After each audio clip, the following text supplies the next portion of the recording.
અ, ઘણા વખતથી એક બાબત વિશે વિચાર કરતો હતો અને પ્રભુએ તક આપી કે એ બાબતને આજે તમારી સાથે શેર કરું.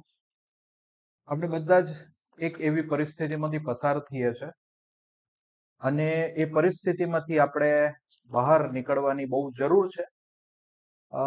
એવું નથી હોતું કે એના માટે ખ્રિસ્તી જ હોઈ શકે. દરેક લોકો એ પરિસ્થિતિમાંથી પસાર થાય છે. દરેક રિલિજનના લોકો એમાંથી પસાર થાય છે અને એ બાબત છે હતાશા અને નિરાશા. આજે આપણે એ જોવા માંગીએ છીએ કે આપણે કઈ રીતે હતાશા અને નિરાશામાંથી આપણે બહાર આવી શકીએ અને દેવ એટલે કે આપણા આકાશમાંના બાપના દ્રષ્ટિકોણ કાં તો એમની એન્કરેજ કરવાની હિંમત આપવાનું કેવી રીતે પ્રભુ કરે છે, દેવ જો કરે તો કેવી રીતે કરે છે, એને આજે આપણે જોવા માંગીએ છીએ.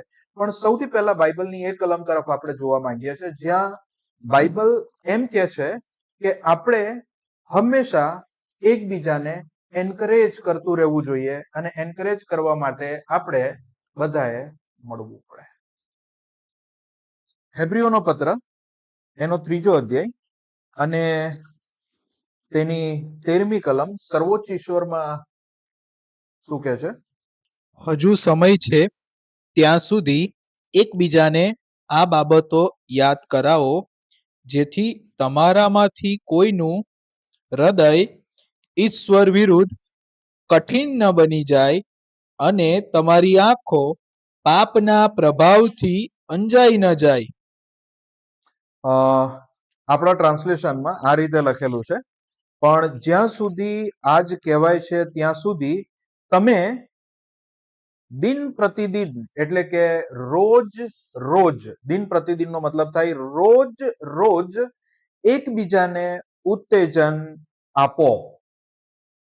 રોજ રોજ એકબીજાને ઉત્તેજન આપો. આજે જો ધારો કે આપણે દૂર ડિસ્ટન્સમાં છે, હું વલસાડ રહું છું, તમે વ્યારામાં રહો છો, કોઈ ભાઈ અરેઠમાં રહે છે, કોઈ બરોડામાં રહે છે, તો બધા રોજ ને રોજ ભેગા ના મળી શકીએ. પ્રેક્ટિકલી એ વસ્તુ પોસિબલ નથી.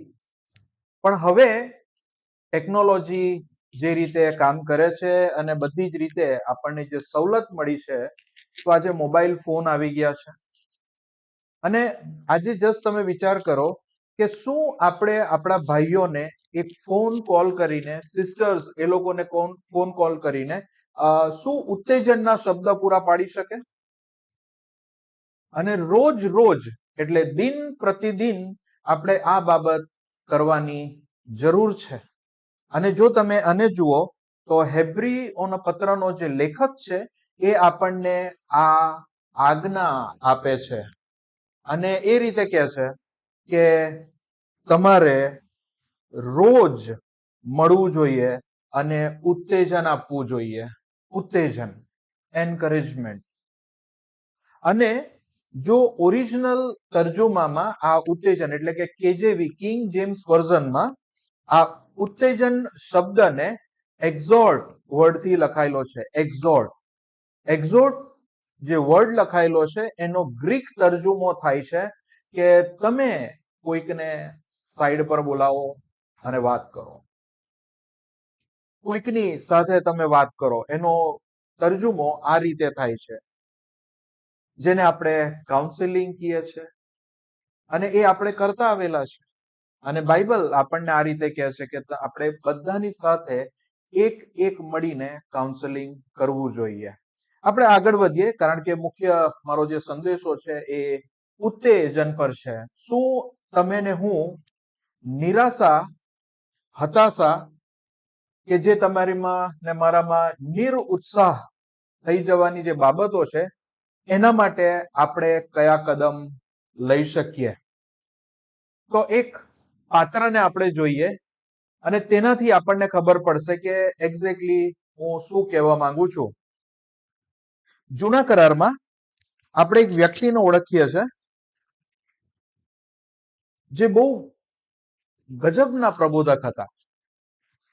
પ્રબોધકમાં એમનું નામ બહુ શ્રેષ્ઠ છે, બહુ સ્ટ્રોંગ વ્યક્તિ હતા. અને જો તમારે જોવું હોય તો પહેલો રાજા એનો 17મો અધ્યાય, અને 17મા અધ્યાયની અંદર એની પહેલી કલમ અહીંયા આ રીતે લખેલી છે: ગિલિયાદમાં આવી વસેલાઓમાંના તિશ્બી એલિયાહે આહાબને કહ્યું. એટલે કે આપણે આજના જે સંદેશો છે એનો જે મુખ્ય કિરદાર છે, મુખ્ય વ્યક્તિ છે, એ એલિયાહ છે. અને આ વ્યક્તિ એલિયા, તો એલિયા માટે શું કહેવા માંગે છે, એલિયા આખા એમાં શું કહેવા માંગે છે, એ જો એનું વ્યક્તિત્વને જો તમારે જોવું હોય તો તમે એ વસ્તુને યાદ રાખજો. યાકૂબનો પત્ર એનો 5મો અધ્યાય અને એની 17મી કલમ. એલિયા સ્વભાવે આપણા જેવો માણસ હતો, પણ વરસાદ ન વરસે તેવી તેણે પ્રાર્થના કરીને વિનંતી કરી, અને 3.5 વર્ષ સુધી પૃથ્વી પર વરસાદ વરસ્યો નહીં. પછી તેણે ફરી પ્રાર્થના કરી, એટલે આકાશમાંથી વરસાદ પડ્યો અને ધરતીમાંથી સારો પાક નીપજ્યો. 17 અને 18 કલમમાં જો તમે જુઓ તો એલિયા જે વ્યક્તિ છે, કે એલિયા જે પ્રબોધક છે, એમને એક પ્રાર્થનાવાદી, એક વિશ્વાસના યોદ્ધા વાળો વ્યક્તિને બતાવવા માંગે છે. કે એમણે પ્રાર્થના કરી, વરસાદ બંધ થઈ ગયો. એમણે પ્રાર્થના કરી, વરસાદ ચાલુ થઈ ગયો. અને આ જ વ્યક્તિ તમે જોજો, કારણ કે જેમ જેમ તમે આગળ જશો તેમ તેમ તમને ખબર પડશે કે અહીંયા જે વર્ડ લખેલો છે ને, અહીંયા જે શબ્દ લખેલો છે, એ શબ્દને આપણે વધારે ભાર આપવા માંગીએ છીએ. એટલે કે યાકૂબનો પત્ર તેનો 5મો અધ્યાય ને તેની 17મી કલમમાં એમ કે છે, એલિયા સ્વભાવે આપણા જેવો માણસ હતો. આપણે એ જોવા માંગીએ છીએ કે એલિયા કઈ રીતે તમારા ને મારા જેવો સ્વભાવે માણસ હતો. કારણ કે અત્યાર સુધી તો આપણે એવી જ રીતે માનીએ છીએ કે એલિયા પ્રબોધક હતા અને એમનામાં તો તમને ને મને કોઈ જ વીકનેસ ના દેખાય. પણ આપણે જોઈશું, અને એમના વીકનેસમાંથી દેવ એમને કેવી રીતે એન્કરેજ કરે છે, અને દેવ તમને ને મને કેવી રીતે એન્કરેજ કરી શકે છે, એ બાબત આજે આપણે જોવા માંગીએ છીએ. ફરીથી એ કલમને આપણે જોઈએ. યાકૂબનો પત્ર એનો 5મો અધ્યાય અને તેની 17મી કલમ. સર્વોચ્ચ ઈશ્વરમાં શું કે છે, તે કોમન ટ્રાન્સલેશનમાં શું કે છે? એલિયા પણ આપણા જેવો જ માણસ હતો, પણ તેણે વરસાદ વરસે નહીં તેવી પ્રાર્થના આગ્રહપૂર્વક કરી, અને 3.5 વર્ષ સુધી વરસાદ પડ્યો નહીં. તેણે ફરીવાર પ્રાર્થના કરી, અને વરસાદ તૂટી પડ્યો, અને ધરતીએ પાક નિપજાવ્યો. એલિયા આપણા જેવો જ માણસ હતો, છતાં વરસાદ વરસે નહીં એવી તેણે આગ્રહથી પ્રાર્થના કરી. ત્યારે 3.5 વર્ષ સુધી વરસાદ પડ્યો નહીં. પછી તેણે ફરી વરસાદ પડે એવી પ્રાર્થના કરી, એટલે વરસાદ તૂટી પડ્યો, લીલોતરી ઉગી નીકળી અને સારો પાક થયો. ઓકે, બંને જગ્યા પર એમ કે છે કે આપણા જેવો. એટલે હવે તમે એલિયાને આપણા જેવો ગણજો. એ સ્વભાવે આપણા જેવો વ્યક્તિ હતો. બરોબર છે ને? ઓકે, હવે ફરીથી પહેલો રાજામાં આપણે જતા રહીએ અને ત્યાં આપણે સમજવાનો પ્રયત્ન કરીએ કે શું થાય છે, કેમ યાકૂબ એલિયાને સ્વભાવે આપણા જેવો માણસ તરીકે પ્રગટ કરે છે. પહેલો રાજા અને તેનો 17મો અધ્યાયમાં જો તમે જુઓ તો હું થોડું ફટાફટ અને ફાસ્ટ એમાંથી જવા માંગીશ, અને પછીથી હું તમને એ બાબત તરફ દોરીશ. 17મા અધ્યાયથી સ્ટાર્ટ થાય છે એલિયાનું ઇન્ટ્રોડક્શન, એમની એન્ટ્રી પડે છે, એ આવે છે, અને ત્યાર પછી એ સીધો જ અહાબ રાજા પાસે જતો રહે છે. એમ માનીને ચાલો કે અહાબ રાજા પાસે એ ત્યાં જાય છે, અને ત્યાં જે દેવ એને જે આજ્ઞા આપેલી છે એ આજ્ઞા વિશે એ ત્યાં કહે છે કે હવે પછીથી વરસાદ પડશે નહીં. અને એ બાબતો છે તે એને કહે છે, દેવ એને તરત જ કહે છે. એ સંતાઈ જાય છે કરિન્થ નાળા પાસે. કરિન્થ નાળા પાસે કાગડાઓને એને ખાવાનું આપવા માટેની વ્યવસ્થા કરવામાં આવે છે. ત્યાર પછીથી નાડું સુકાઈ જાય છે. નાડું સુકાઈ ગયા પછી દેવ એનું ટ્રાન્સફર કરે છે બીજી જગ્યા પર, એટલે કે બીજી એક વિધવા સ્ત્રીના ગર્ભમાં એનું રહેવા માટેની વ્યવસ્થા કરે છે. ત્યાર પછીથી ત્યાં એ આગળ વધતા વધતા એ ત્યાં 18મા અધ્યાયની અંદર એના છેલ્લા ભાગની અંદર એમ કે છે કે આ બાબત બી તમને ખ્યાલ હશે કે જ્યાં એમ કે છે કે જેનો દેવ સાચો હોય એને આપણે નમવું જોઈએ. એટલે બાલના 450 પ્રબોધકને એ ચેલેન્જ કરે છે અને એ 450 પ્રબોધકને ત્યાં બોલાવે છે અને એમ કે છે કે પહેલો તમારો વારો, આ વેદી ઉપર તમે તમારું અર્પણ મૂકો અને જો આકાશમાંથી અગ્નિ પડે અને જો એનો સ્વીકાર થાય તો તમારો દેવ સાચો, અને જો આકાશમાંથી અગ્નિ પડે અને જો દેવ સ્વીકારે તો મારો દેવ સાચો. અને સવારથી એક સમય આપે છે, ઓલમોસ્ટ એમ માનીને ચાલો કે 80% કે 85% સમય એ લોકોના બાલના પ્રબોધકને આપે છે કે તમે બધી જ રીતે કરો, અને ઘણા બધા મશ્કરી ભરેલા શબ્દ પણ એલિયા બોલે છે. કેમ કેમ એલિયા આવું બોલે છે? એલિયા ઘણા બધા મશ્કરી કરે છે. બધાને કહે છે તમારો દેવ સુઈ ગયા હશે, તમારા દેવ બાથરૂમ ગયા હશે. એ કેમ આવું કરે છે? યાકૂબ 5મો અધ્યાય 17મી કલમ, એલિયા સ્વભાવે આપણા જેવો માણસ હતો માટે મજાક કરે છે, મસ્તી કરે છે અને મશ્કરી કરે છે. આગળ વધીએ. હવે ટર્ન આવે છે એલિયાહનો, અને એલિયા કહે છે કે ભાઈ આના પર પાણી નાખો, બરોબર પાણી નાખો. અને પેલા લોકો એમ કે ભાઈ આ તો અલગ બાબતો લઈને આવે છે. અને ત્યાર પછી દેવને પ્રાર્થના કરે છે, આકાશમાંથી અગ્નિ પડે છે, એમનું જે બલિદાન છે એને સ્વીકારવામાં આવે છે, અને કન્ડિશન જે શરત રાખેલી તે પ્રમાણે 450 ને એલિયા તલવારથી મારી નાખે છે. તમે વિચાર કરો, એક માણસ 450 ને મારી નાખે. અને પેલા લોકો એવું કહેતા હશે, હા ભાઈ આર્યો અહીંયા ઉભેલો છું અને મને મારી નાખ. 450 ભાગાભાગ કરતા હશે, શોધીને મારી. કેમ એવું કર્યું એમણે? આવું કેમ કર્યું? યાકૂબ 5 અને 17 એક જ વસ્તુ કહે છે કે સ્વભાવે આપણા જેવો માણસ હતો. અને અહીંયા ચેપ્ટર પૂરું થાય છે, અને ઘણી વખત આપણા મગજની અંદર એલિયા માટેની જે છાપ છે ને અહીંયા સુધી લાવીને ધી એન્ડ કરવામાં આવે છે. એટલે કે આપણે સન્ડે સ્કૂલમાં તો આ, કારણ કે એલિયા હીરો છે, પણ જ્યારે આપણે મેચ્યોર થઈએ ત્યારે એલિયાના નબળા પાસાને બી આપણે જાણવું બહુ જરૂરી છે. કારણ કે તો જ આપણે એલિયાનું આખું જીવનને કવર કરીને અન્ડરસ્ટેન્ડ કરી શકીએ.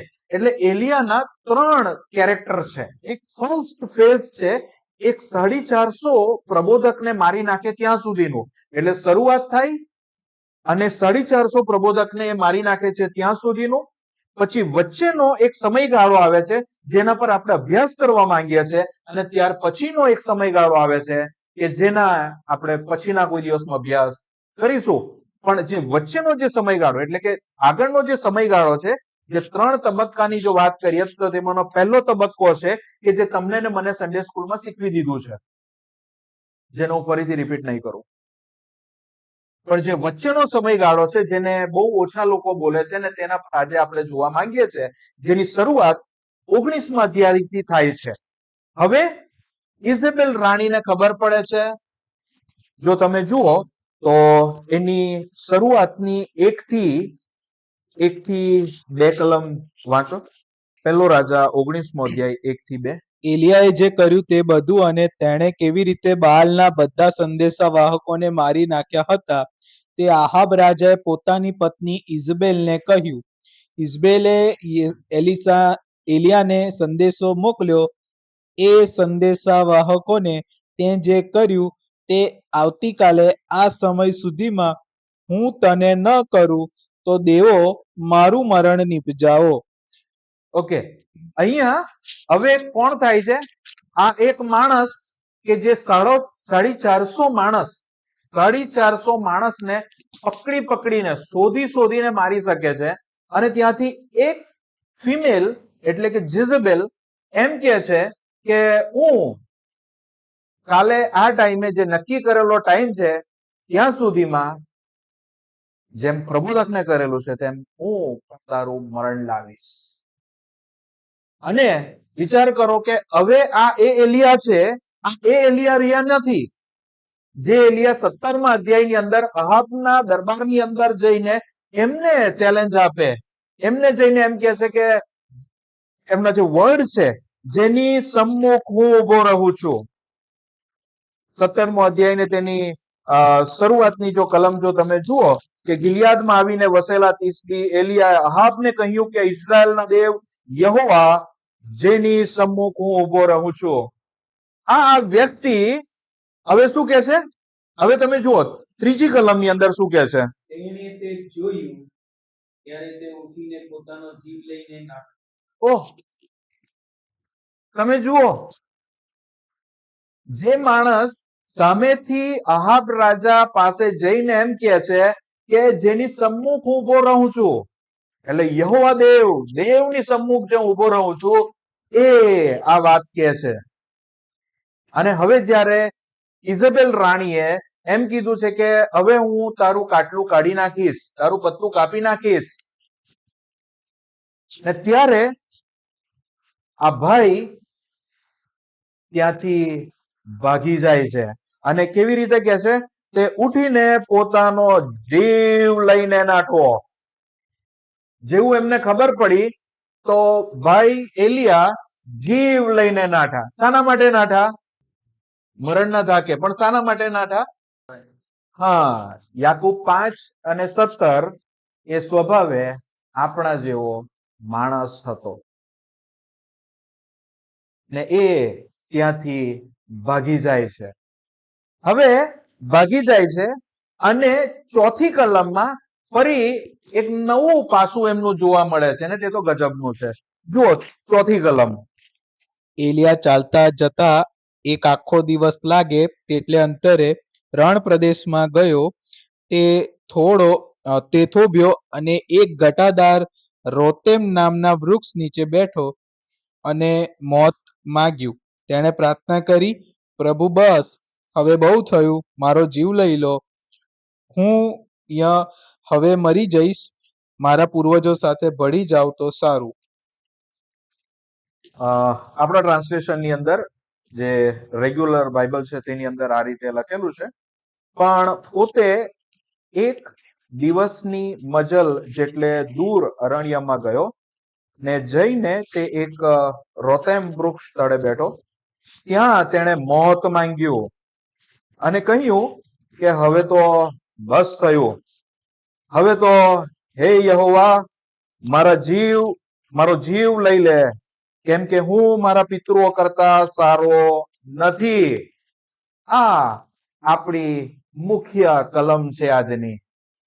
આજની જે મુખ્ય કલમ છે એ આ છે. ઘણી વખત તમારા ને મારા જીવનની અંદર આ જે છેલ્લો ભાગ છે ને એ તમને ને મને ખબર પડે છે કે હું બીજાઓ કરતા સારો નથી. અને આપણે સતત આપણું કમ્પેરિઝન કે બધી રીતે આપણે કરતા હોઈએ છીએ અને નિરાશ થઈ જઈએ છે, હતાશ થઈ જઈએ છે. જસ્ટ તમે વિચાર કરો, આ એલિયા યાકૂબનો પત્ર એનો 5મો અધ્યાય અને 17 ને 18 કલમની અંદર એમ કે છે કે તેમણે પ્રાર્થના કરી અને વરસાદ વરસ્યો. એમણે પ્રાર્થના કરી એટલે વરસાદ બંધ થયો અને વરસ્યો, એટલે બે પ્રાર્થના કરીને એમણે આ રીતે થયું. અને એમણે આ ત્રીજી પ્રાર્થના કરી, નથી કરી? ત્રીજી પ્રાર્થના કરીને હા, જુઓ અહીંયા એમ કે છે કે એણે મોત માંગ્યું અને એમ કે છે કે હવે બસ થયું. એણે પ્રાર્થના કરી, દેવ પાસે મોત માંગ્યું. અને તેણે કેમ મોત માંગ્યું? એ ડિસ્કરેજ થઈ ગયો, એ ના હિંમત થઈ ગયો, એનો ઉત્સાહ પડી ભાંગે છે, એ નિરાશ થઈ જાય છે. તમે વિચાર કરો, 450 પ્રબોધકને મારી નાખ્યા પછી એક સખત મોટી સફળતા મળ્યા પછી વ્યક્તિ નિરાશ થઈ જાય છે. તમારા ને મારા સ્પિરિચ્યુઅલ લાઈફની અંદર આ સતત થાય છે.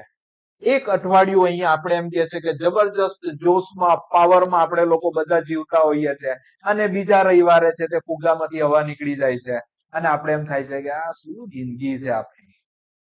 કંટાળી જઈએ છે. અહીંયા ફેલોશિપમાં આવવાનું, એટલા દૂરથી આવીએ છે, અને અહીંયા રાંધવાનું ને મચ્છર ને જીવડા ને બધું જ તમને હેરાન કરતું હોય છે, અને એમ થાય કે યાર આ તો એક કામ કરો, મહિનામાં એક વખત હોય તો સારું લાગે. ઉત્સાહ પડી ભાંગે છે, નિરાશા આવી જાય છે. તમને એમ કે છે કે ઓકે બસ હવે તો બસ થઈ ગયું. જે બાબત એલિયાને લાગી એ જ બાબત તમારા ને મારા જીવનમાં નથી થતી. આ વસ્તુઓ તમે વિચાર કરો. શું આપણે નથી બોલતા? આમાંના શબ્દ નથી બોલતા? આવું કે છે, ત્યાં તેણે મોત માંગ્યું, પ્રભુ હવે તો તું મને લઈ લે. તમને નથી લાગ્યું? કોઈ બોલ્યું નથી?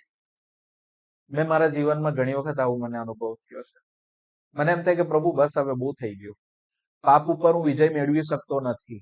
મારા જીવનમાં એ નથી જે રીતે હું પ્રભુ ઈસુના નામને જે રીતે પવિત્ર મનાવવું જોઈએ, જે રીતે સાક્ષી હોવી જોઈએ, એ રીતે મારા જીવનમાં નથી. બસ પ્રભુ હવે લઈ લો.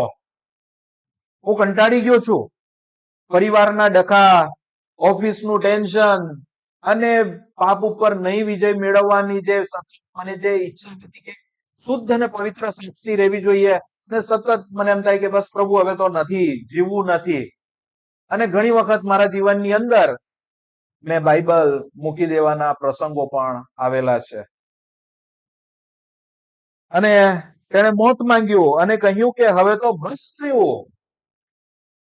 અપેક્ષા રાખું કે તમારા જીવનોમાં બી આ શબ્દ આવેલા જ હશે, અને તમને બી એવું થયું કે બસ હવે બહુ થઈ ગયું, આ બાઇબલ મૂકી દેવાની જરૂર છે. દુનિયાના બધા જ લોકો જીવે છે, અમે જીવી લઈશું. આ નિરાશા ને હતાશા ભરેલી જિંદગીની અંદર આપણે આવા જ શબ્દ બોલતા હોઈએ છે. ખરેખર આપણે બોલતા હોઈએ છીએ નહીં, પણ એલિયાના શબ્દ જ રિપીટ કરતા હોઈએ છે. એનું કારણ શું છે? એનું કારણ શું? કેમ આપણે આ શબ્દ રિપીટ કરતા હોઈએ છે?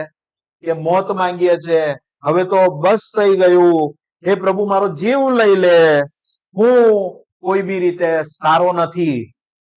કેમ? નિરાશા. પણ જે મુખ્ય ચાવી છે અને કડી છે તે તો આજ યાકૂબ 5:17 સ્વભાવે આપણા જેવો માણસ હતો. અહીંયા યાકૂબ જે છે ને બહુ સરસ રીતે લખે છે, અને યાકૂબ એમ કે છે, ફરીથી એ કલમ આપણે જોવું છે, જો યાકૂબ 5:17 કોઈ વાંચો ને શરૂઆતનો પહેલો ભાગ. હા, ઓકે. આપણે એલિયા જેવા હતા કે એલિયા આપણા જેવો હતો? નહીં, એટલે યાકૂબ શું કે છે? યાકૂબ શું કે છે? જો એલિયા આપણા જેવા હતા એવું લખેલું છે. તમારામાં બી પ્રિન્ટિંગ બરોબર જ છે?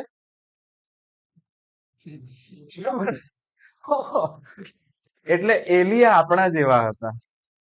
એટલે એમ માનીને ચાલો કે જેમ આપણે આપણા જીવનમાં નોકરીના સમયે, ઘરની અંદર ઘણી બધી વખત નિરાશ થઈ જઈએ છે. હું બહેનોને પણ આ જ વસ્તુ કહું કે ઘણી વખત ઘરની અંદર જે રીતે ઉપરા છાપરી કામો આવી જાય, ઘણી વખત પાણીની સગવડ ના હોય, લાઈટ ના હોય, અને ત્યારે તમને એમ થાય કે આ બધું કામ મારે જ કરવા, આ બધી વસ્તુઓ છે તે મારે જ જોવાની. અને આ બધી જે બાબતો છે એમને નિરાશા એમના જીવનની અંદર લાવી દે છે.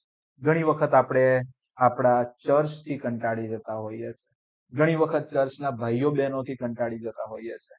ઘણી વખત આપણે છે તે આપણા ઓફિસના સાહેબોથી, આપણા કલીગ્સથી, કે આપણે એમ દરેક જગ્યા પરથી કંટાળી જતા, અને એમ થાય છે કે કોઈ જગ્યા પરથી તમને આશા નથી દેખાતી. ઘણી વખત હસબન્ડ વાઈફના રિલેશનની અંદર બી આ જ વસ્તુ થાય છે. અને આપણે જોઈએ છે હસબન્ડ વાઈફને એમ કહે છે કે બસ બહુ થયું. વાઈફને એવું થાય છે કે બસ હવે બહુ થયું. નિરાશા. નિરાશા.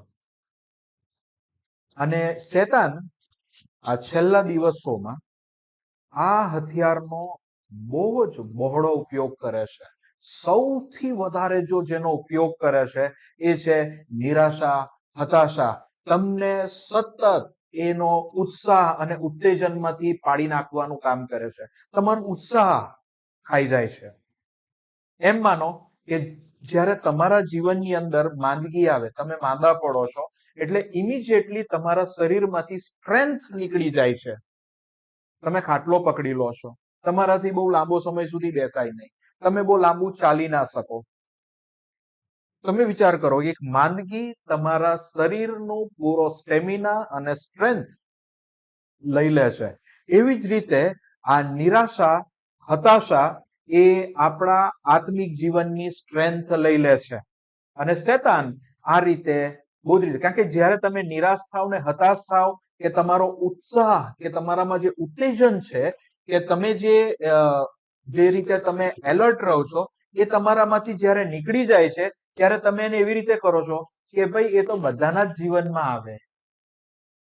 પણ એક્ઝેક્ટલી આપણે એને ખતરનાક બાબત તરીકે જોવાની બહુ જરૂર છે. આપણે પાપને ખતરનાક બાબત તરીકે જોઈએ છે, પણ નિરાશાને આપણે ખતરનાક બાબત તરીકે નથી જોતા. આપણા જીવનમાં આવતી હતાશાઓને લીધે ઘણી બધી વખત આપણે લોકો ભાંગી જઈએ છે. મેં એવું પણ મારા જીવનમાં અનુભવ કરેલું હોય છે કે એના માટે કોઈ ઘટના બને કે એની પણ જરૂર નથી. મેં ઘણી વખત સવારે ઉઠું છું અને મારા સ્વભાવની અંદર મેં નોટિસ કરેલું છે કે હું સવારથી જ નિરુત્સાહી થઈ જાઉં છું. સવારથી જ નારાજ, નિરાશ એવું થઈ જાઉં. મને કોઈ બોલેલું નથી હોતું, નથી મારા ઓફિસમાંથી કોઈ ખબર હોતી, નથી મને મારા વાઈફ સાથે પ્રોબ્લેમ હોતો, નથી મારા મમ્મી સાથે પ્રોબ્લેમ હોતો, એટલે કે મારા પરિવારમાં કોઈ પ્રોબ્લેમ નથી હોતો. પણ સવારે ઉઠે છે અને ત્યારથી જ આપણી અંદર એ નિરાશા જેવું, તમને એમ થાય કે યાર કોઈ હમણાં ના બોલાવે તો સારું. મેં મારા જીવનની અંદર આ પણ મેં ફેસ કરેલું છે. અને પછી ખબર નહીં કંઈક કોઈ બ્રધરનો ફોન આવી જાય, કે કંઈક એવી બાબત બની જાય, કંઈ વાંચવામાં આવી જાય, અને ફરીથી તમારો ઉત્સાહ ને ઉત્તેજન એ લેવલ અપ થઈ જાય છે. તમે એ લેવલ પર આવી જાઓ છો અને ફરીથી તમને સ્ટ્રેન્થ મળે છે. આ બાબતને આપણે વધારે જાણવું બહુ જરૂરી છે કે જો આ જગ્યા ઉપર તમારા ને મારા લાઈફની અંદર શું આજે બી આપણે આ જ રીતે વિચાર કરીએ છીએ કે હું સારો નથી. અહીંયા આ લખેલું છે, જો તમે આ ટ્રાન્સલેશનમાં જુઓ તો એમ કે છે કે હું મારા પિતૃઓ કરતા સારો નથી. પિતૃઓ કરતા સારો નથી એટલે કે પ્રબોધકો. તમે મને પ્રબોધક તરીકે અપોઇન્ટ કરેલો છે, અને જે મારી આગળ જે પ્રબોધકો થઈ ગયા છે એ પ્રબોધકો કરતા કોઈ બી રીતે હું સારો નથી. અને તમને ને મને આ જ વસ્તુ ફીલ થાય છે, હું સારો નથી. તમને આ ફ્રેઝ તમને ખબર પડે છે, હું સારો નથી. હું સારો નથી. નવા કરારની અંદર એક બાબત લખેલી છે, તમને ખબર છે? નવા કરારની અંદર જો તમે વાંચેલું હોય, કદાચ ગયા અઠવાડિયે કે એના આગલા અઠવાડિયે આ બાબત ઉપર આપણે જોયેલું, એક જુવાન વ્યક્તિ આવે છે અને એમ કે છે, ઉત્તમ ઉપદેશક એટલે કે સારો શિક્ષક. અને ઈસુ ખ્રિસ્ત એમ કે છે કે સારો તો એક જ. કોણ? ઈશ્વર પોતે. એટલે અહીંયા જે બાબત આવે છે કે હું સારો નથી, અને તમારા ને મારા લાઈફની અંદર બી આ જ આવે છે કે હું સારો નથી, તો ત્યારે તમારી પાસે હોવું જોઈએ સારું તો એક જ છે, એ આપણો આકાશમાંનો બાપ. અને હા, હવે આપણે એક દેવની જે પહેલ છે ને એને જોવા માંગીએ છીએ, એટલે કે રેમેડીઝ, દવા, જે ઉપચાર, કે જે કંઈ આપણને નિરાશ કરે છે, હતાશ કરે છે, ત્યારે આપણે શું કરવું જોઈએ. અને કદાચ જો તમને અત્યારે માઇક આપું અને પૂછું કે બ્રધર કે સિસ્ટર તમારે શું કરવું જોઈએ, તો હું તમારા વતી હમણાં જ જવાબ આપી દઉં કે તમે એમ જ કહેશો કે આપણે બાઇબલ વાંચવું જોઈએ, પ્રાર્થના કરવી જોઈએ, અને પ્રભુ એમાંથી તમને બહાર કાઢી લેશે. આપણા દેવ એવું નથી કરતા. કારણ કે આપણા દેવ આપણા કરતા સમજદાર છે. શું કરે ખબર તમને? જ્યારે માણસ નિરાશ થઈ જાય, હતાશ થઈ જાય, અને જ્યારે એ કેટલાક માઇલ સુધી, એમ કે એક દિવસની મુસાફરી કરીને અરણ્યમાં એક ઝાડ નીચે બેસે અને ત્યાં પ્રાર્થના કરે ને એમ કે છે કે દેવ બસ હવે બહુ થયું, હવે હું મારા જે પૂર્વજો છે એના કરતા સારો નથી, મને ઉપર લઈ લો. હા, એ દેવ છે કે જેની બે પ્રાર્થના સાંભળે છે અને આકાશમાંથી વરસાદ વરસાવે અને વરસાદ નહીં વરસાવે. અને જો આ પ્રાર્થના સાંભળી લીધી હોત તો હા, પણ આપણા બાઇબલની બહુ સરસ વાત છે. Praise the lord. હું તમને ફરીથી આ વસ્તુ માટે ઉત્તેજન કરું છું. આ જગ્યા પર આપણા એમ કે છે ને પ્રભુ ઈસુ ખ્રિસ્તનું શિક્ષણ આ રીતે કે છે, એમ કે છે જ્યારે એમ કે કોઈ બાળક પોતાના બાપ પાસે ઈંડું માંગે, કેટલી માંગે, ત્યારે પથ્થર નથી આપતા. તો આકાશમાંના બાપ જ્યારે એલિયાએ એમની પાસે મોત માંગ્યું તો મોત ના આપે ને છેક સુધી મોત નહીં આપ્યું. એલિયા એમ જ ઉપર જતા રહ્યા. હાલેલુયા. એલિયાએ મોત નથી જોયું. એલિયાએ સામેથી મોત માંગેલું. એલિયા એવું કીધું કે હું કોઈ બી રીતે સારો નહોતો, અને એમને અગ્નિના રથ વડે એમને ઉપર લઈ લેવામાં આવેલા. એલિયાએ મોત નથી જોયું. અને જે વ્યક્તિ મોતને પસંદ કરતો હતો, દેવ એમ કે છે કે હું તને મોત નહીં જ આપીશ, અને દેવે એમને એમ જ ઉપર લઈ લીધેલા. દેવ કેવી રીતે એન્કરેજ કરે છે? દેવ આવી રીતે પ્રાર્થના સાંભળે છે અને દેવ એન્કરેજ કરે છે. એની નીચેની કલમ જો તમે જુઓ, પાંચમી કલમમાં દેવ એન્કરેજ કરે છે. શું કે છે?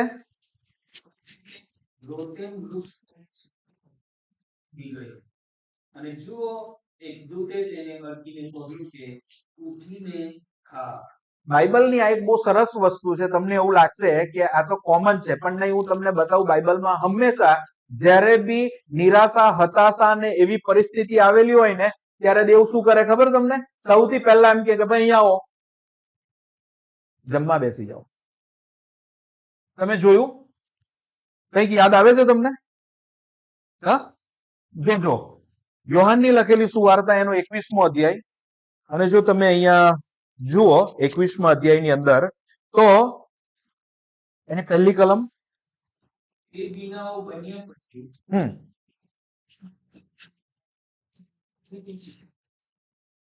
અને તેને એ રીતે દર્શન દીધું, આવી રીતે દર્શન દીધું. આગળ. સિમોન પીતર, થોમા જે દિદુમસ કહેવાતો હતો, તે ગાલિલના કાનાનો નથુનિયર, જબદીના દીકરા તથા તેના શિષ્યોમાંના બીજા બે, તેઓ એકઠા થયા. ત્રીજી કલમ. સિમોન પીતર તેઓને કહે છે કે હું માછલા મારવા જાઉં છું. ઓકે, અહીંયા તમે જુઓ, હવે બધા જ શિષ્ય ઈસુ ખ્રિસ્તનો ઉપર લઈ લેવામાં આવ્યા. હવે એમને ખબર ના પડી કે આગળ શું કરવાનું છે, એટલે એમ કે ભાઈ આપણે કરવાનું શું હવે? એટલે પિત્તર એમ કે છે, પિત્તર ઓલવેઝ એક સારા લીડર હતા, અને લીડર બહુ સરસ વાત કરે. લીડર એમ જ કે ભાઈ માછલા પકડવા જાઉં છું. એટલે એમની સાથે જે એમના બે જે પેલા આસિસ્ટન્ટ જેવા હોય ને, જેમને પિત્તર કરતા સમજ ના પડે, એ માણસ શું કરે? પિત્તરને આવું કે શું કે આગળ શું વાંચ્યું? તેમણે તેને કહ્યું, અમે પણ તારી સાથે આવીશું. ચાલો. અને પિત્તર તો માછલા પકડવા જાય છે, તો અમે શું કરીએ? બે જણ હાથે જતા રહીએ, અને બધા જ માછલા પકડવા માટે જતા રહે છે. નિરાશ થઈ ગયા, એમની પાસે કોઈ આશા નથી, એમને ખબર જ નથી કે આગળ શું કરવાનું છે. અને પછી જે તમે જુઓ તો એની 8મી કલમ જુઓ.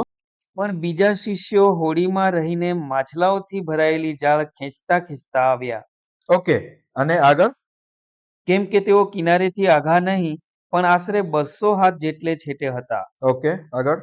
તેઓ કિનારે ઉતર્યા ત્યારે ત્યાં તેઓએ કોયલાનો દેવતા, તેના પર મૂકેલી માછલી તથા રોટલી દીઠા. એ શાના માટે હતા? એ શાના માટે હતા? ના, આ તમે જુઓ 12મી કલમમાં. ઈસુ તેઓને કહે છે, આવો નાસ્તો કરો. હા, તમે વિચાર કરો, આપણા પ્રભુ ઈસુને આવા જોયા તમે કોઈ દિવસ? આવો નાસ્તો કરો. ભાઈ સવારમાં માછલી અને રોટલીનો નાસ્તો થાય છે.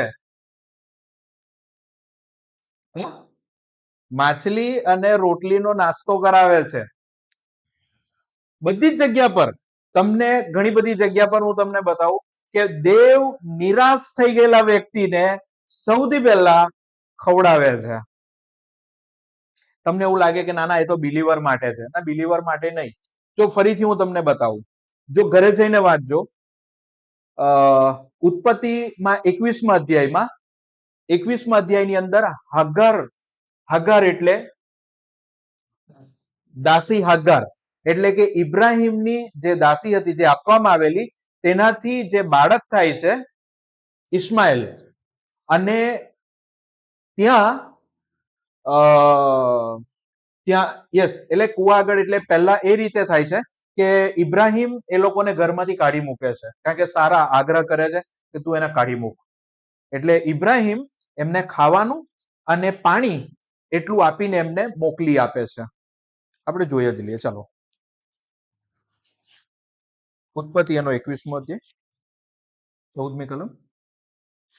અને ઇબ્રાહિમે મોટી સવારે ઉઠીને રોટલી તથા એક છાગલ પાણી લીધું, ને તે હાગારને આપી તેને ખાંદે મૂક્યું. ને છોકરો પણ તેને સોંપ્યો ને તેને વિદાય કરી. અને તે નીકળીને બેરશેબાના અરણ્યમાં ભટકતી ફરી. ઓકે, હવે આગળ વાંચતા જાઓ. અને છાગલનું પાણી થઈ રહ્યું ત્યારે તેણે છોકરાને એક ઝાડવા તળે મૂક્યો. અને તે એક તીરવા જેટલે અંતરે દૂર જઈને તેની સામે બેઠી, કેમ કે તેણે કહ્યું કે છોકરાનું મરણ હું ન જોઉં. આગળ. અને તે તેની સામે બેઠીને પોક મૂકીને રડી. અને દેવે છોકરાનો સાદ સાંભળ્યો. અને દેવના દૂતે આકાશમાંથી હગારને હાંક મારીને કહ્યું, હાગાર, તને શું થયું છે? બીમાં, કેમ કે જ્યાં છોકરો છે ત્યાંથી દેવે તેનો સાદ સાંભળ્યો છે. ઉઠ, છોકરાને ઉચકીને તેને તારા હાથમાં લે, કેમ કે હું તેનાથી એક મોટી કોમ ઉત્પન્ન કરીશ. અને દેવે તેની આંખ ઉગાડી, ને તેણે પાણીનો એક કૂવો દીઠો. અને તેણે જઈને છાગલમાં પાણી ભર્યું ને છોકરાને પાયું. ઓકે, સૌથી પહેલા પાણી. દેવ સૌથી પહેલા, જો તમે જુઓ તો ફિઝિકલ નીડ પૂરી કરે છે. પ્રભુ તમને સ્ટ્રેન્થ આપે છે. એટલે ફિઝિકલ નીડ નો મતલબ થાય સ્ટ્રેન્થ આપે. દેવ સૌથી પહેલા તમને ભાષણ નહીં આપે. સૌથી પહેલા એવું ના કે તે કેમ આવું કરેલું. દેવ સૌથી પહેલા સ્ટ્રેન્થ આપે, તાકાત આપે. આપણે બી જ્યારે સ્પિરિચ્યુઅલ લાઈફમાં આપણે બી પાપમાં પડીએ છીએ, આપણે બી પાછા પડી જઈએ છીએ, ત્યારે પ્રભુ કોઈ બી રીતે, કારણ કે આપણે છે તે ત્યાં તો આપણે આપણા દેવને સારી રીતે ઓળખતા નથી, માટે આપણે છે તે સતત નિરાશ ને હતાશ થઈએ છે. હું પણ હતો, પણ દેવ ધીરે ધીરે એમાંથી મને બહાર કાઢે છે અને આગળ અલગ અલગ પરિસ્થિતિઓમાંથી પ્રભુ મને શીખવતા જાય છે. આજે જો તમે જુઓ તો અહીંયા દેવ તમને ને મને સૌથી પહેલું નિરાશા અને હતાશામાંથી કાઢવા માટે એ ભાષણ કે બીજું કોઈ શિક્ષણ નથી આપતા, પણ સૌથી પહેલા એ તમને ને મને સ્ટ્રેન્થ આપે છે. સૌથી પહેલા તમને ને મને ખોરાક આપે છે. અને અહીંયા એને આપણા ભાઈ જે એલિયા હતા એ સૂઈ ગયા. દૂત આવે છે અને દૂત એને ઉઠાડે છે અને એમ કહે છે કે ભાઈ ખાઈ લે. અને ભાઈ ખાઈ લે છે અને પછી પાછા આગળ એમ કે છે, આગળની કલમમાં દૂત અડકીને 6ઠી કલમમાં તેણે જોયું તો જુઓ તેના ઓશિકા પાસે અંગારા પર શેકેલી રોટલી અને પાણીનો ચંબુ હતા. તે ખાઈ પીને ફરી સૂઈ ગયા. બરોબર ને? એલિયા ફરીથી ખાધું. પહેલાથી એને કીધું ઉઠ, ખા. અને જોયું તો તે જગ્યા પર બધું ટેબલ રેડી હતું, એટલે કે બધી જ વસ્તુઓ રેડી કરેલી હતી. ખાધી અને ખાઈને પાછા સૂઈ ગયા. અને ત્યાર પછી 7મી કલમમાં યહોવાના દૂતે વળી બીજી વાર આવીને તેને અડકીને કહ્યું કે ઉઠ, ખા. બીજી વખત કીધું ખા. કેમ કે તારે લાંબી મજલ કાપવાની છે. શીખ, આ સ્પિરિટ હોવો જોઈએ. બ્રધર, તમે ને હું આજે નાના નાની બાબતોમાં જે નિરાશ થઈ ગયા છે, કેટલીક બાબતોમાં ઓવરકમ નથી કરી શકતા, અને તેને જ પકડીને જો આપણે બેસી રહ્યા છે, તો આપણે આગળ વધીશું કેવી રીતે? કારણ કે આપણે લાંબી મજલ કાપવાની છે, આપણે બહુ ડિસ્ટન્સ કાપવાના છે, બહુ બધા પાપો પર વિજય મેળવવાનું છે. તમે એક નાની બાબતને લઈને તમે ડિસ્ટર્બ થઈ જશો અને એમ કહો છો કે હું કોઈ બી રીતે સારો નથી. મને મને ધારો કે અત્યારે તમને એમ કહું કે હું તમને પ્રીચિંગ અહીંયા ધારો કે છે તે મેસેજ કરવા માટે તમને કહું, ધારો કે શેરિંગ કરવા માટે કહું, અને એમ કહું છું કે બ્રધર મારા ફેમિલી લાઈફમાં ડિસ્ટર્બ ચાલી રહેલું છે, આમાં આમ ચાલી રહેલું છે, આવું પકડીને તમે જો બેસી રહેશો તો આપણે તો લાંબી મજલ કાપવાની છે, લાંબુ ડિસ્ટન્સ કાપવાનું છે. કેવી રીતે ચાલશે? આપણે આપણી જવાબદારીથી ભાગી શકતા નથી બ્રધર. આપણે આ બધી બાબતોને સમજવાની જરૂર છે. દેવ આપણને સ્ટ્રેન્થ આપવા તૈયાર છે. દેવ પોતાના દર્શન આપવા માટે તૈયાર છે. આગળના ફકરામાં જો તમે જોશો તો આગળ આપણે એ બાબતને જોઈએ કે જ્યાં દેવ એમને દર્શન આપે છે, દેવ એમને દર્શન આપે છે, એ અલગ વિષય થશે જે હું પછીથી કવર કરીશ. પણ જે મુખ્ય બાબત છે જે આજના સંદેશા માટેની, તે આ જ બાબત છે કે દેવ તમને ને મને આ નિરાશામાંથી કાઢવા માંગે છે. દેવ તમને ને મને નિરાશામાં જોવા નથી માંગતા. નો ડાઉટ એ પાપમાં પણ આપણને જોવા નથી માંગતા, પણ એ સૌથી પહેલા જે ઈલાજ કરવા માંગે છે તમારા ને મારા જીવનમાં નિરુત્સાહ, જે ઉત્સાહ પડી ભાંગી ગયેલો છે, જે વસ્તુ તમારી અંદર તમને ને મને કન્ડેમ ફીલ કરાવે છે, તમારામાં ને મારામાં દોષની લાગણી લાવવામાં આવે છે, એમાંથી પ્રભુ તમને ને મને છોડાવવા માંગે છે. સૌથી પહેલા એમાંથી તમને ને મને છોડાવવા માંગે છે. અને શાના માટે આપણે એકની એક દિશા તરફ જઈએ છે? કેમ તમને ને મને? કારણ કે મેં તમને એક વર્ડ કીધો છે, એ હંમેશા મગજની અંદર રાખી મૂકજો, અને તે આ છે: સારો તો એક જ છે. સારો તો એક જ છે. અને સૌથી અગત્યની વસ્તુ કે જે તમારે ને મારે, જો બાઇબલમાં તમારે ટીક કરવી હોય તો કરી રાખજો, સભા શિક્ષક શું કહે છે, એનો 3 અધ્યાય અને તેની 14મી કલમ. હું જાણું છું કે ઈશ્વર જે કંઈ કરે છે તે સગળું સદા રહેશે. ઓકે, ઓકે, ફરીથી વાંચો બ્રધર. હું જાણું છું કે ઈશ્વર જે કંઈ કરે છે તે સગળું સદા રહેશે. તેમાં કંઈ વધારી શકાય નહીં કે તેમાંથી કંઈ ઘટાડી પણ શકાય નહીં. અને મનુષ્ય તેનો ડર રાખે તે માટે ઈશ્વરે તે કર્યું છે. મેળું બધાને સમજ પડી શું કહેવા માંગુ? ઓકે, સભા શિક્ષક 3 અને 14. સભા શિક્ષક 3 અને 14. જો તમને મળે તો તે વસ્તુ ટીક કરી રાખો, અને ત્યાં આ જ વસ્તુ લખેલી છે: હું જાણું છું કે ઈશ્વર જે કાંઈ કરે છે તે સગળું સદા રહે છે. કેમ? કારણ કે ઈશ્વર એ અનંત ઈશ્વર છે. માટે જ્યારે એ કામ કરે ને, એ અનંત કામ કરે. ને જ્યારે તમને ને મને હું કામ કરીએ ને, ત્યારે શું તકલીફ થાય? તમે ને હું પાપ ઉપર વિજય મેળવવા માટે તત્પર થઈ રહેલા છે. તમે એમ કહો છો કે હું બધું કરવા માંગુ, મારી સાક્ષી સારી થવી જોઈએ, અને હું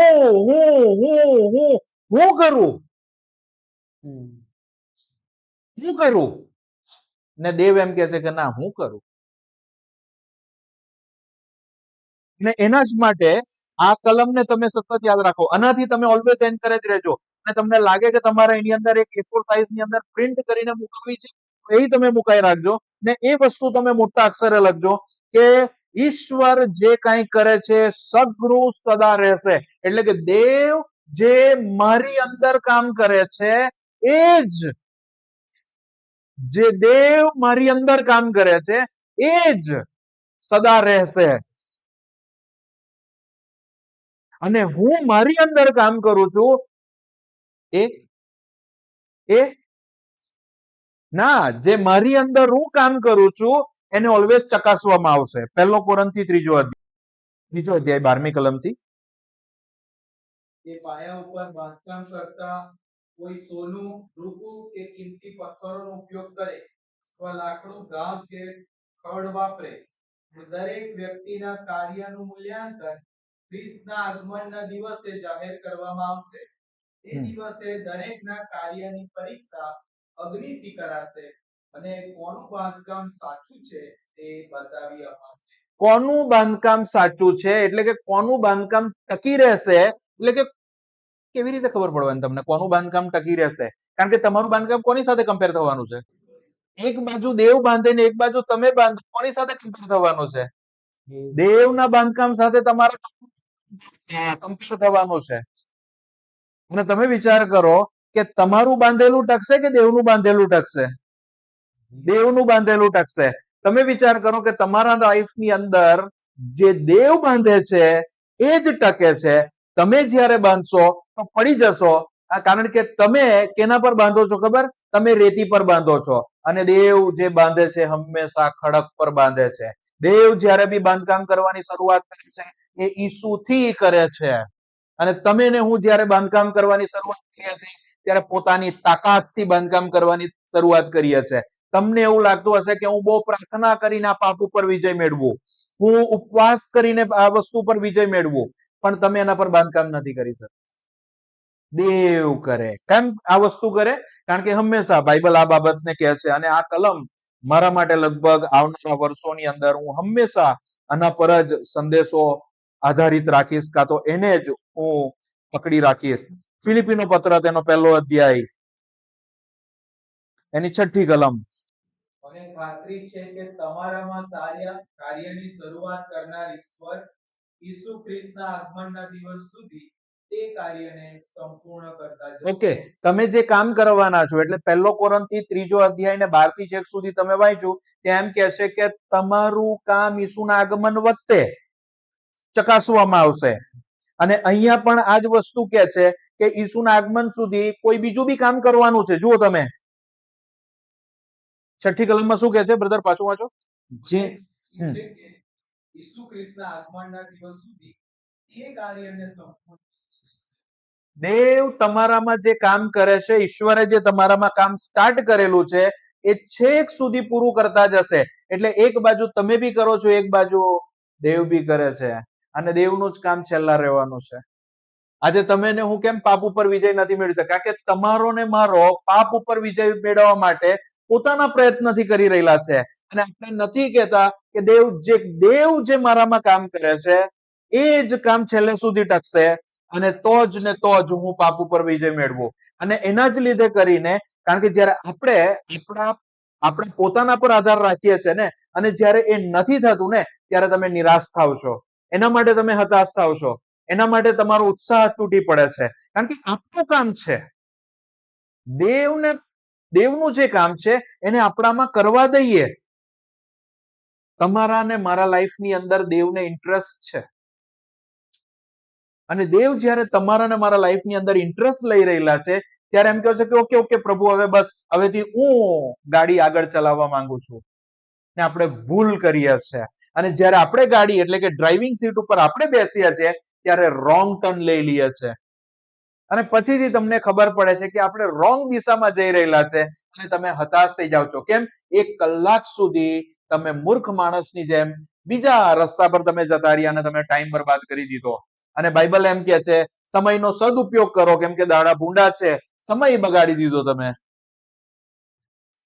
એટલે તમે નિરાશ થઈ જાવ છો, હતાશ થઈ જાવ છો. પછી તમે પસ્તાવો કરો છો અને પ્રભુને કહો છો, પ્રભુ પાછા તમે ડ્રાઇવિંગ સીટ પર આવી જાઓ, હું તમારી બાજુમાં બેસું. અને પછી ફરીથી પ્રભુ ડ્રાઇવિંગ સીટ ઉપર આવે અને તમારી લાઈફને એ ચલાવતા રહે છે. તમારા ને મારામાં નિરાશા ઉત્પન્ન ક્યાંથી થાય છે? આપણા પોતાના સ્વપ્રયત્નથી. દેવને સ્થાન આપવાની જગ્યા પર પોતે જ ડ્રાઇવિંગ કરવાને લીધે આપણે નિરાશ થઈએ છીએ. તમે વિચાર કરી જુઓ આટલા વર્ષની અંદર કે તમે ને હું કેમ નિરાશ થયા છે. ના લીધે ઈશ્વર કે જેણે તમારામાં સારા કામનો આરંભ કરેલો છે, તમને એની જ ફિલિપી એના બીજા અધ્યાયમાં એમ કહે છે, એ પણ આપણે સાથે સાથે વાંચી લઈએ. ફિલિપી 2:13. કેમ કે જે પોતાની પ્રસન્નતા પ્રમાણે તમારામાં ઈચ્છવાની તથા કરવાની પ્રેરણા કરે છે તે તો દેવ છે. બધું તમારા ને મારે લાઈફ દેવથી બંધાયેલી છે. તમારામાં ઈચ્છવાનું અને તમારામાં કરવાની જે પ્રેરણા કરે છે તે તો દેવ છે. અને જો તમારે હવે નિરાશા અને હતાશામાંથી જો બહાર નીકળવું હોય, જો તમારે એના પર વિજય મેળવવું હોય, તો તેની દવા એક જ છે, ને તે એટલું જ કે તમે દેવ પર આધાર રાખતા શીખી જાઓ, દેવને તક આપો, અને દેવ જે એકલો સારો છે એ જ તમને બહાર લાવી શકે. કયા પાપ છે કે જેનાથી તમે આજે બી હારેલા છો? એ દરેક પાપ ઉપર તમે વિજય મેળવી શકો. કેમ? દેવને તક આપો. કારણ કે શું માથીની અંદર આવી કલમ કોઈ લખાયેલી છે માથી 1 અને 21 કે તમે તમારા પાપોથી તમે છોડાવશો? હા, કોણ છોડાવશે? જુઓ તમે માથી 1:21. અને તેને દીકરો થશે ને તું તેનું નામ ઈસુ પાડશે, કેમ કે જે પોતાના લોકોને તેઓના પાપથી તારશે તે એ જ છે. તમે વિચાર કરો, તમે પાપથી છૂટવા માંગો છો, એના માટે તમે હાથ પગ ચલાવો છો, પણ તમને જે છોડાવી શકે, તારી શકે, એ તો ઈસુ છે. આપણા સ્વપ્રયત્નમાંથી આપણે બહાર આવવાની જરૂર છે. પ્રભુ આપણને સહાય કરે એલિયાના જીવનથી કે કઈ રીતે એક મહાન વ્યક્તિ જેણે 450 પ્રબોધકને મારી નાખે છે અને પછીથી એ નિરાશ થાય છે. એના લાઈફની અંદર બી કંઈક એવી બાબતો બનતી હશે કે 450 પ્રબોધકને માર્યા પછી એમ કે છે કે હું મારા જે પ્રબોધકો હતા, જે મારા પિતૃઓ છે, એના કરતા હું કોઈ રીતે સારો નથી. નિરાશ થઈ જાય છે, હતાશ થઈ જાય છે. પણ દેવ એમ કે છે કે કઈ વાંધો નહીં. સૌથી પહેલું એને કે છે ઊભો થા, હા, અને ખાવાનું રેડી હોય છે, ખાય છે, પાછો સૂઈ જાય છે, પાછો ઉઠાડે છે, પાછું ખવડાવે છે, ને એમ કે છે કે સ્ટ્રેન્થ લે, કારણ કે હજી આપણે બહુ લાંબુ ડિસ્ટન્સ કાપવાનું છે.